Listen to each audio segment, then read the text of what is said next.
Imagine being on the receiving side of this sentence.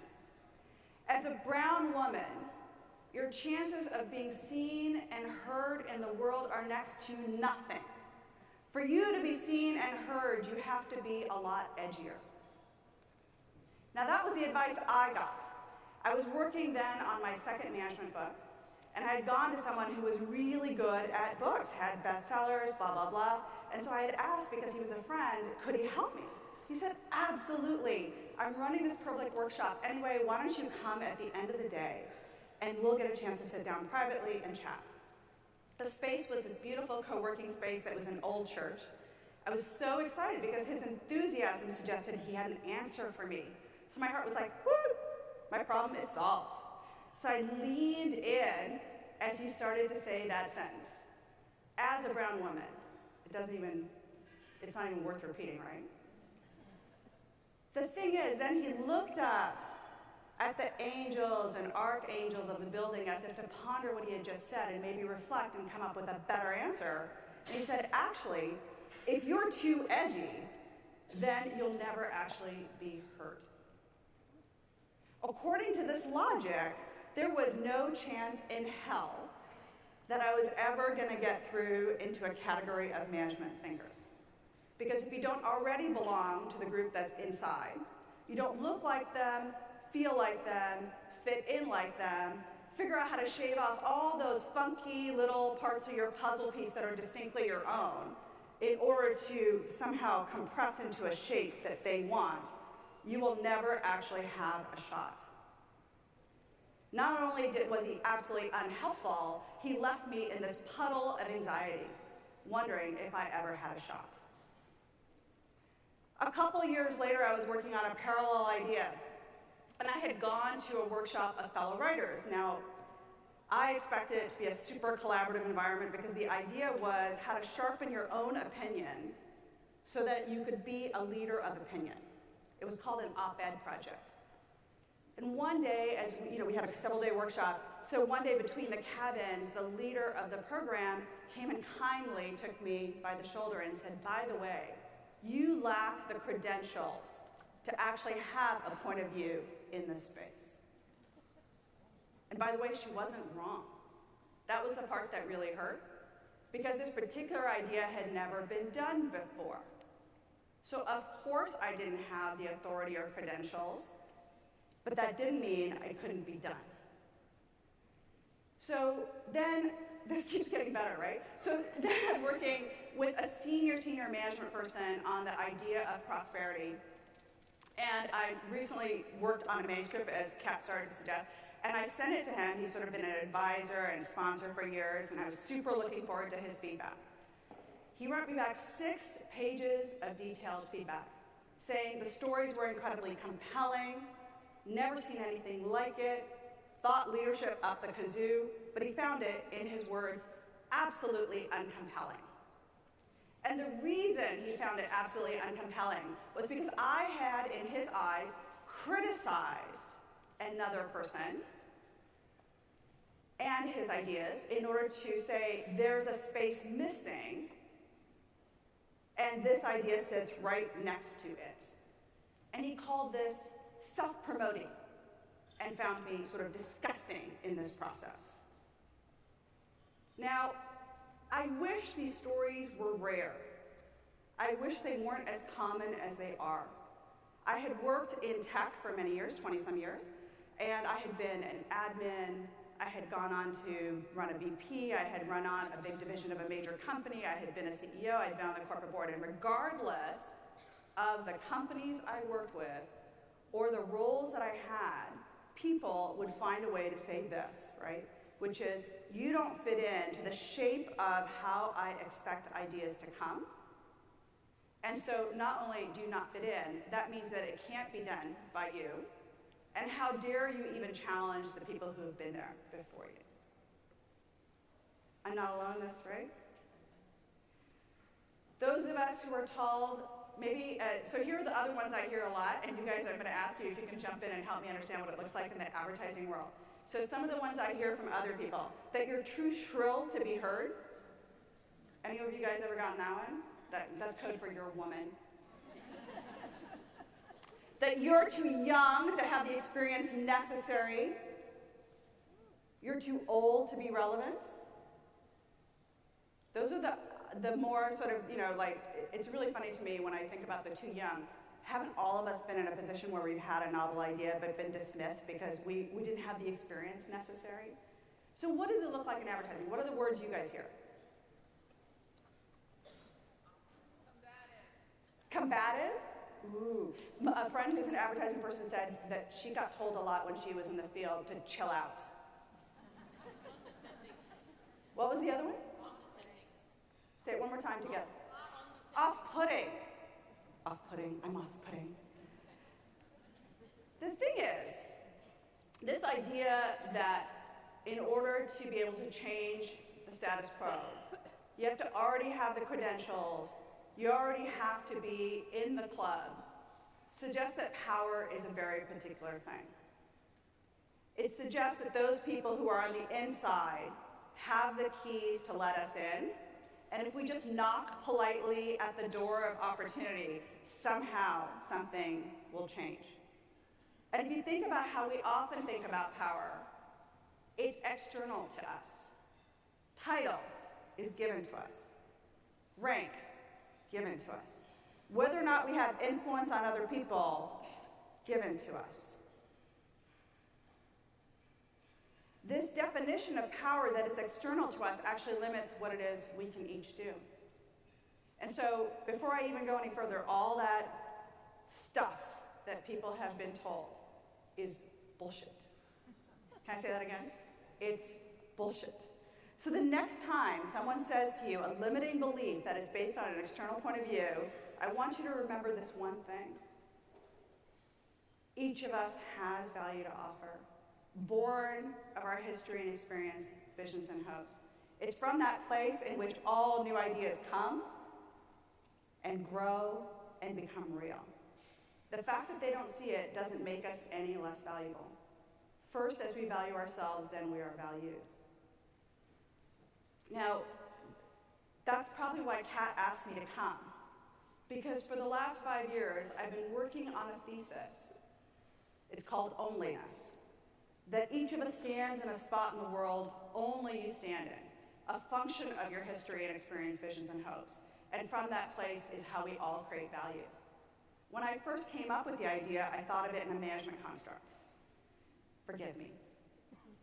So I was thinking about it this way, which is if organizations are no longer necessary for growth, like you don't need to be a part of a unit, 10% of the workforce, for example, can freelance and find other ways of creating value, and you no longer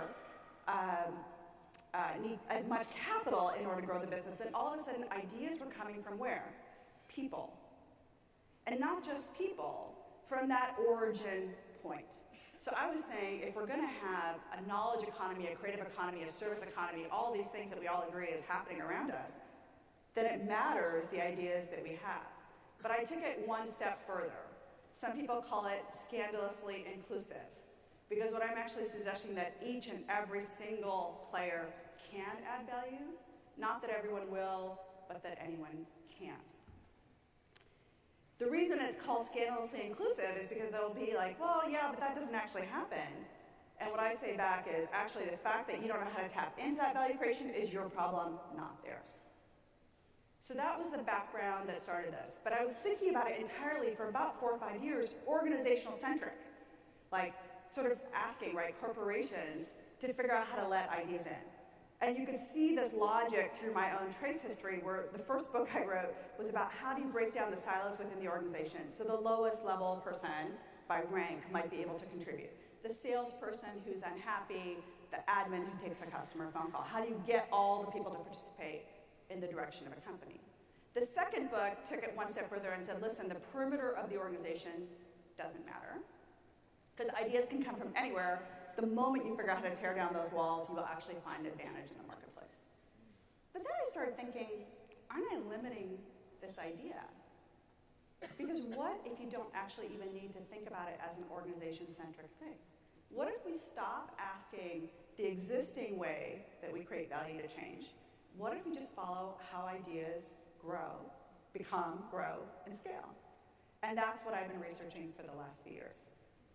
Now, by the way, Kat mentioned this is a brand new talk. Never delivered it before. So now I'm all nervous, and I've forgotten my way. This thing that we're talking about, fitting in, isn't just a thing for gender. Deloitte did some research not long ago where they asked how many people fit into organizations. And they asked, the stories that came back were actually quite revealing. It was black people who held combs and carried combs with them all the time so their hair could be straight like white people's. It was 41% of white men saying that they did sports talk and things like that in order to fit into a culture that valued that from them. It was young people figuring out how to wear glasses so they looked older. It was older people getting Botox so they felt relevant to the workplace. It affected 69% of people. And they called it covering, that they found 69% of people were covering a part of who they were in order to feel like they belonged to an organization. I almost want to ask you to close your eyes and ask this question. How many of you guys, close your eyes because I don't want you to reveal yourself to everyone else. So everyone close their eyes for a second, then raise your hands. How many of you actually cover at some level who you actually are? All right. So I wish you had actually, I wish I had a picture of that moment because it was almost universal. Thank you. We cover because we think that's what's expected. But let me just point out what that means. It costs us the very source of our creativity, right? Because that novel take, that fresh perspective is not only just a new idea, it's you maybe shaping the idea of someone else. Or you saying, you know, this problem that's been around for a long time, what if we took this completely different take? And so it costs you your very source of creativity, your very soul at work. But I want to just take it one step further and remind us that if ideas are the source of value creation, which they are, then aren't they also costing us everything about our economy? So that thing that both affects us in terms of meaning also affects money. That thing that helps us personally is also tied to our communities, our economy, our society, our very lives.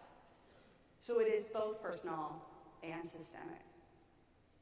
The Deloitte research really got me thinking about fitting in is such a big construct. Is that the thing that's stopping the rest of us from moving forward? You know, Adam Grant spoke yesterday. Most of you were here for this, right? Phenomenal. And he talks about originals and the way nonconformists move the world. The thing is, we can never be nonconformists if we can't take the risk to be ourselves. So that was the one thing I just want to kind of spend a little bit more time on.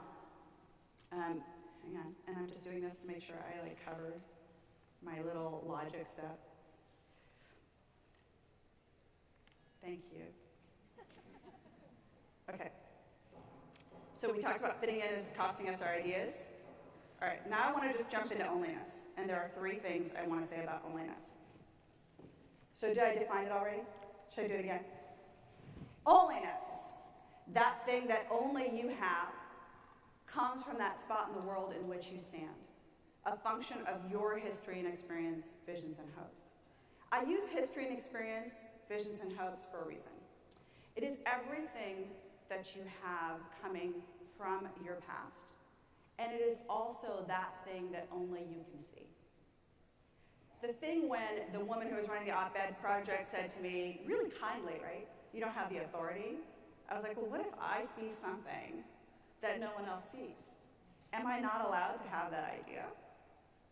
And I always wonder if she would have given that same advice to a man, someone who was seen as having more authority in the world.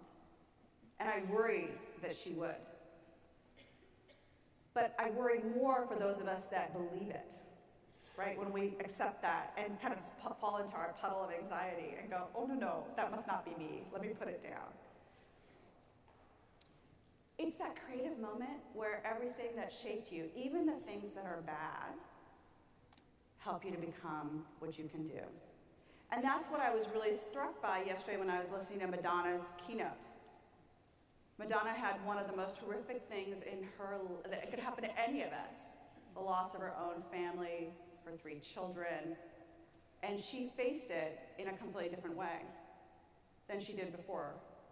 So before that, her job was about skills and expertise, and I'm sure she was unbelievably talented at it. I mean, she read Calvin Klein's portfolio. I bought those Calvin Kleins, right? But she then defined a new meaning from her hardship. She said, in order for me to honor those young children and who they are, we have to change how women are viewed as people, not as objects. Who defined that meaning for her? She did. Not because someone else told her, not because it was obvious, but because she looked at her own life experience and thought, what is the meaning that I can draw from it? Of the 300 or so stories that I've researched in the process of getting to Onlyness, the manuscript that I'm working on, one of the things that really struck me is how many of us have to claim back that part of a story that other people have said is one thing or the other. There was a young entrepreneur based out of San Francisco who was, she was dropping off her daughter at summer camp. And she noticed when she looked around that there weren't that many girls, and she especially noticed that there weren't any black girls. And her daughter was going to be there for all alone. Then she listened during the course of the week, sort of what her daughter said. She said, oh, the teachers ignored us, even though she was a really strong coder. The teachers basically told us we didn't already know things we did know. And it occurred to her, oh my gosh, this is why the pipeline problem in tech is exactly what it is. I've got to help fix it. And so she borrowed some computers and got her kids' friends to come over, and she started teaching them to code on her dining room table, literally on sort of little projects. And then when she came to name what it was she was trying to do, she was thinking what she wanted to do was help black girls code. But the word black was really problematic, because if she accepted society's definition of black, what would you say, positive or negative? You're all just sitting there listening. Positive or negative? Sadly so, right? But she got to say, I define what black is to me. I get to define the value that is. No one else gets to define that. I do. And so she called it Black Girls Code.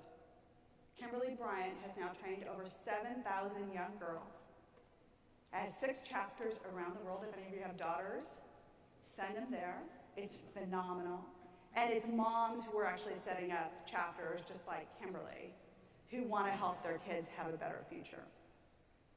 If we don't claim the narrative that's ours to claim, we never get to do more meaningful work. Meaning is the most powerful thing we can work from. Now, for those of you that have had super hard things happen in your life, you might run from those experiences or try to hide them. I'll just say, for example, I was raised not able to go to a 4-year school. And so I got told I was supposed to have an arranged marriage, and I expected my life to be about that. To satisfy my family, I was going to do that.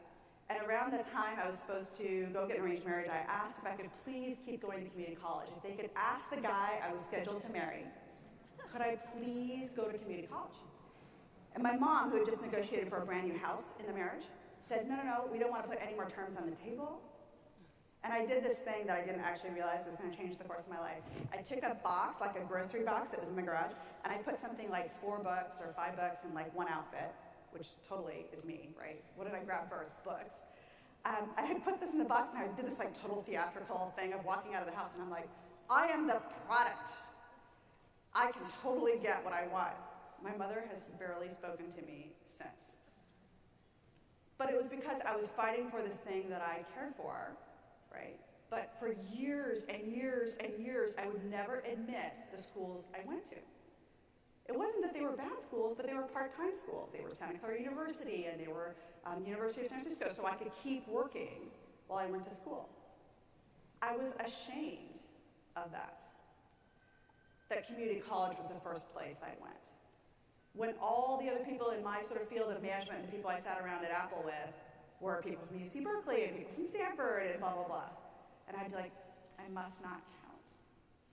And yet it's my sort of groundedness in how the economy works, that community colleges are actually a pipeline to opportunity, that gives me a novel take that everyone can count. Those people in community college are not any worse off. It feeds and informs my point of view. So something that I could have easily been ashamed of until I reclaimed it didn't become a strength. Makes sense, right? It's the power of narrative. You all know the power of narrative. The thing is, mostly what we try to do is diminish the dark side of the narrative, because we try to go against convention. And what I want to say is actually claim the dark side of the narrative as a strength. That's the biggest piece there. The second thing I want to talk about is actually best illustrated by a story I heard. Margaret, and I'm going to read it because I want to make sure I get it right. Margaret Key, a revered executive creative director, was asked at the 3% Los Angeles Roadshow whether she saw equally strong portfolios from men and from women. She hesitated and then said no. Her next statement was telling. I don't think women have been given full permission to draw upon their life experience in their work. They then try to fit into how men think and see the world. So the work doesn't feel as bold and as authentic as it could. Until we give women permission to infuse their work with their full female life experience, we aren't getting their best ideas. I would annotate that until we infuse our own ideas with our own personal onlyness, it's not powerful. But there's a reason why I think she's saying that, and the research bore it out. So it turns out that if we are less than 15% of a group, we have to choose the group majority culture, because belonging trumps creativity. So if we're a true minority in a group, for me, like when I was a woman in a corporate boardroom, right, I would feel so alone that even though I might have had ideas, man, it was hard to fight the natural inclination because you knew it was just going to land dead. So why even bother? So this psychology of belonging has to trump creativity. And so as I went through and I saw that the female creative directors was once 3% and now 11%, you might think, I'm thinking, uh-oh. But the research that I just finished doing of all these stories were people who were in the minority voice. So young people, gay people, just all the sort of stereotypes. Mostly I'm trying to drive back to the individuality of the person. They were alone in the setting. But they figured out a strength of something that they wouldn't have had 10, 15, 20 years ago. This is the big shift. They found the other people like them. The reason I use the term onlyness, I should just explain this, I didn't do it the first time. That spot only you stand in helps you find that meaning of yours, helps you find the other people like you. Onlyness. So it's not more of you, I'm not saying, yay. I'm actually saying your ability to actually tap into your own meaning allows you to find the other people who have the same purpose. And so now you can always be not alone. This is such a big shift. That thing about being 15%, it turns out the research shows that if you can find yourself in a crowd of 30% or more of people who are different, it will not only help embolden your ideas, but it will unlock the creativity of all the people at the table, right? Because everyone's equally weird. So we're sort of talking about sometimes like it's gender or race or sexuality or all those things. And actually what I'm actually saying is individually we're all equally weird, regardless of whether or not you belong to a group, even in the majority group, whatever the hell that word means anyway, because I can't stand that word. It's like suggesting minority, majority, I hate those words. How about each of us has something to offer? We're each equally weird, but if we're in a setting that basically says conform to something, belonging trumps all. So we give up our ideas. Now, you might think what I just said says there's no hope. And actually, that's just the opposite. And the reason that I wanted to be here. Because the thing that you're actually here for, to me, points to the future. So imagine that you're in a work environment, I bet a bunch of you are, because I sat through yesterday. A bunch of you are in a work environment where you feel like you're in the 15% or 20%. How many of you are in that situation? Okay. But what if you could actually all be on a listserv together and be able to go, has anyone experienced this? Am I crazy? What's worked in terms of negotiation, track it? So if you could actually help each other, and you bet you a bunch of you already do, then it would actually change the dynamic. Onlyness. So Kat, when I was talking to Kat and getting to know her, she shared how much she was nervous about starting this conference. I don't know how many of you, have you ever told the story, Kat? Am I telling the story? Okay. She was filled with doubt. And you want to know some of the reasons? They're great. Some of the reasons: she thought she was old. She was 46 at the time. I don't consider that old. Not a household name in the creative field. Not well connected in New York City, which is the mecca of the media world. She had never produced a TV spot, so she literally thought that when that would be revealed, it would discredit her. And then the one that cracked me up is that she was not skinny. And yet, I think all of you could see that the thing that made her herself was actually what helped her. So she had grown up in Silicon Valley, worked with a bunch of entrepreneurs, and had this intrinsic entrepreneurial spirit of, we can do this, right? And she also had a real love of numbers. And so this thing about data can solve a bunch of things is her passion project coming into bear. And then she was able to figure out how to use that to fuel the movement. And the whole older and not skinny thing actually probably made her more relatable and less threatening. And so here you are all together, born of a vision and idea that Kat Gordon had originally, but as it's grown, she's not standing here alone. She's standing here united in purpose with all of you to change the ratio of women in the creative agency world. So then, this brings me to the third power. So I talked about the power of personal narrative, the power of purpose in uniting. The third power is the power of shared action. That instead of saying, I will do my little bit all alone, it's to figure out, okay, what part of this could we peel off and bone up together and take on? Which is why I find it so fascinating, inspiring, to see the cover of the program. And it says, what are you going to do about it? You know, I just spent the last 2 years in France. And in learning a new language, which I hadn't learned, which turns out, by the way, to be not a good idea to go to a country when you don't know the proper language. But I had to really look at my own reference points a lot more, and just learning a language made me think about things. So there's this word, vous, that is both you, the singular, and you, the plural. And I want to actually point that this is the same thing. That what are you going to do about it is both the singular of what is the piece I want to carve off and take on. And then you is the plural of what are we going to go do together. What micro-action can I take step by step to go create this change? Now, to be fair, you're already doing it. I wouldn't have gotten so attracted to coming here and prototyping a talk that I've never done before in front of such a huge audience if I didn't already believe in your mission. I believe in it because you're already doing it. But I want to remind you of the value of shared action, about the way to carve off a piece and say, next year let's go do this, next year let's go do this, next year we go do this. All the stories I heard when I went through the 300 or so stories were mostly at the very beginning people actually not claiming it as their own. They started things as side projects. Almost all the stories, so of the 300, probably like 290, were started as side projects and not as someone's core profession. And when I kept digging, it was all the stories that they didn't want to tell anyone else. And I was like, why would you not tell anyone else? And they said, well, for the first like 6 months, a year, 2 years, I didn't even know what it was, if it was a thing. And so I started just building it out, and then I would find the other people like me, and then I would get more emboldened, and I would take the next logical step, and then I would ask the next question, and then I would end up here, and that would create more opportunity, and blah, blah, blah. And I was like, oh my God, it was micro-actions. You know, Cindy Gallup was the one who introduced me to that term. I don't know, is she the one who actually coined the original term? You guys probably know because she's been here so many times. I think she is.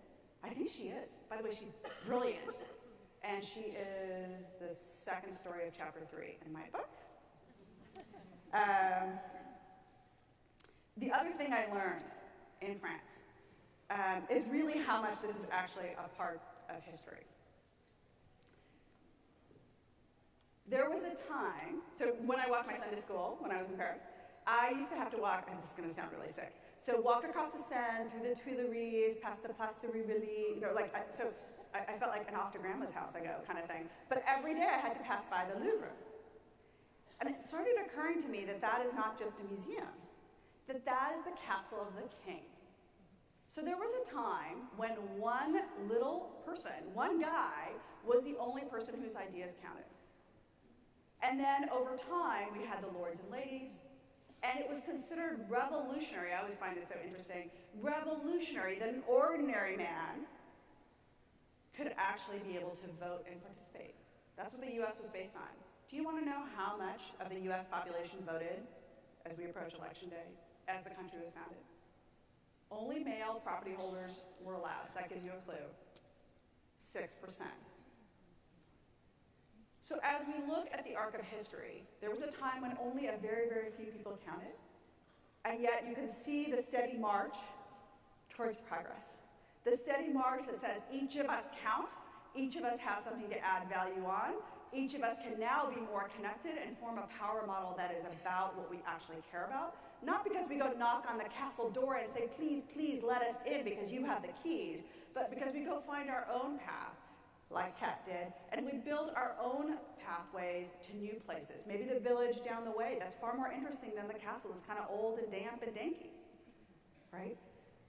Some of this is just about us living in our own narrow power. Some of this is about how do we find the other people who care like us, and all of it is about how do we act more true to who we are.